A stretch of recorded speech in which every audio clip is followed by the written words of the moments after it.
What if you had 24 hours to spend $1 billion? You wake up to a notification on your phone. One sentence. Nothing else. $1 billion has been deposited into your account. Spend it all in 24 hours. You blink. Check again. The number is real. 15 zeros. $1 billion. Your heart races. It's more money than most people could see in a lifetime. More money than you can imagine spending. And now it's yours. All of it. In less than a day. The first instinct is disbelief. The second is panic. You scroll through your bank app. You watch the digits flicker like some cruel joke. But they don't stop. They're real. And the timer starts the moment you read it. 24 hours. No exceptions, no extensions, no loopholes. Every dollar must leave the account in exchange for something tangible. No donations. No gifts. No investments. You have to acquire, not just move numbers. Hour 1. The initial frenzy. You rush out of bed. Coffee doesn't help. Adrenaline does. The world suddenly seems small. All limitations evaporated. Your first thought is simple. Real estate. Not just any property. The best, the rarest, the most expensive anywhere in the world. Palm Beach, Malibu, Aspen, London, Dubai. Each location feels like a heartbeat on a map. Each property a portal into a life you've only glimpsed in magazines. Your phone rings constantly. Real estate agents answer immediately. Deals that once took months now happen in minutes. You sign contracts for a waterfront mansion, a sprawling mountain estate, a Parisian penthouse, and a private villa in the Caribbean. Each one costs hundreds of millions. Each one pushes you deeper into the absurdity of this challenge. By the end of the first hour, the reality sinks in. The money isn't just digits. It's power, and the world bends instantly for those who wield it. Hours 2 to 4, luxury that overwhelms. You move to the next category, luxury goods. Watches, cars, jewelry, art. The sheer volume is staggering. You can buy every limited edition Patek Philippe watch ever made, every Rolls-Royce boat tail, every Bugatti La Voiture Noire. You call jewelers, auction houses, private dealers. The calls are answered immediately. People who usually require months of negotiation now treat you as if you were always supposed to exist in their world. You don't need to ask twice. You don't need to negotiate.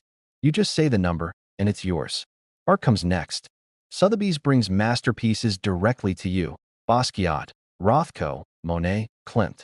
You own them before they even leave the storage crates. Paintings that define the 20th century, now hanging in rooms you will never step into, protected by insurance policies that could bankrupt nations. By hour 4, you realize, the more you spend, the more the world reacts. Prices spike instantly. You're no longer buying items. You are moving markets. And with every purchase, your detachment grows. Numbers once inconceivable now feel like a formality. You are desensitized, almost robotic, but a gnawing thought remains. Time is slipping.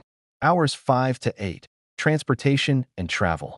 Private jets, yachts, supercars, entire fleets. You realize that mobility at this scale isn't about speed, it's about control. A Gulfstream G700 here. A Bombardier Global 7500 there. Boeing 747s gutted into flying palaces. 15 private jets and 43 superyachts later, and you've become the largest private aviation and maritime owner in the world combined. Cars next. Hypercars. Limited editions. Entire production runs. By hour 8, you've bought more than any collection ever recorded. McLarens, Koenigsegg's, Pagani. You no longer see individual cars.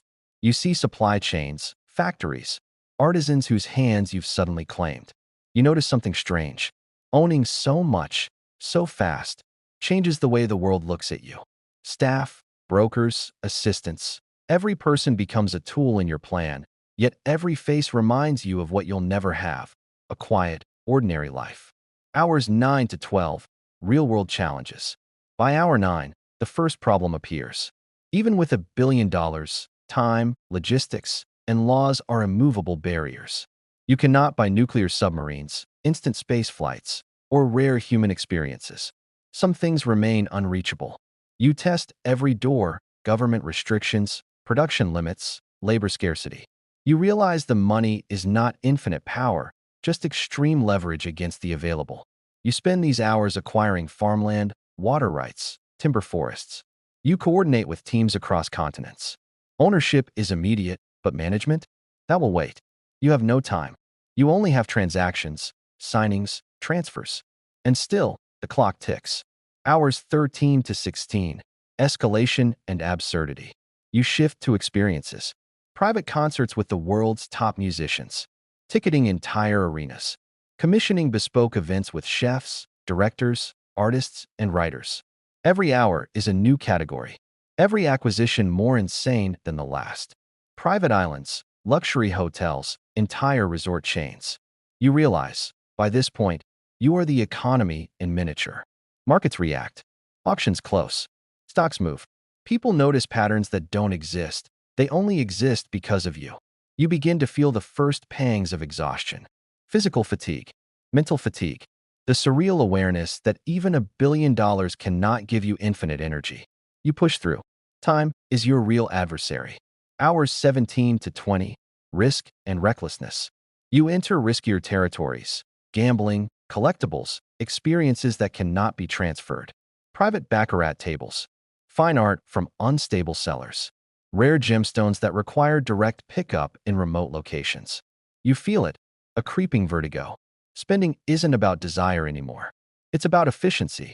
Every decision has to count. No hesitation, no second guessing. The thrill of the chase mingles with a cold dread. What if you miscalculate? At hour 20, half your life's attention is on numbers. The other half is on the existential shock of having all choices, yet none that truly matter. You're richer than anyone, yet you are bound by a timer that not even wealth can pause. Hours 21 to 23, nearing the deadline. Your spending slows. Markets close. Suppliers hit production limits. Auction houses pause. You realize some billion-dollar items simply cannot exist in quantity. At this point, you are forced to improvise, to find value in things that wouldn't normally register. You buy rare commodities, gold, platinum, vintage wine, luxury real estate that hasn't hit the market in decades. Everything tangible, everything transferable. By now, the urgency is frantic. Every second matters. Every transaction must be legally binding. You've entered a rhythm, a trance-like state. You sign, acquire, verify, and move on, almost a machine. Yet the weight of absurdity presses. 24 hours ago, you were human. Now you're an operator in a surreal economic experiment. Hour 24, the final countdown. The last hour is surreal. You have billions left. Limited options. Impossible logistics. You commission a fleet of yachts, multiple private jets, a small nuclear research lab, rare luxury vehicles, priceless art, and a handful of bespoke constructions. You realize something. Even 1 billion is finite when measured against human action and time. You push through the final minutes. Contracts signed. Assets acquired. Transfers complete. You've spent, legally, nearly every dollar. You collapse into a chair. The world outside continues, unaware of the chaos you've orchestrated. You check the counter one last time. $0 remaining, or nearly. Interest earned? Minimal. Impact? Cataclysmic. For 24 hours, you were more than human. You were a market, a force, a collector of impossible things. Epilogue, aftermath.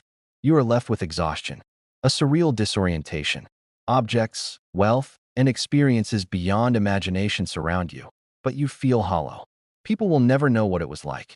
Not really. You've touched the edge of human capability, but at a cost. Not a financial cost, but a mental one. Time is gone. Life is smaller now. Everything else feels ordinary, muted, insignificant. You survived 24 hours as someone who had everything money could buy. You learned the thrill, the terror, and the emptiness. You close your eyes. The timer is over. You breathe. And somewhere in the quiet, a faint truth emerges.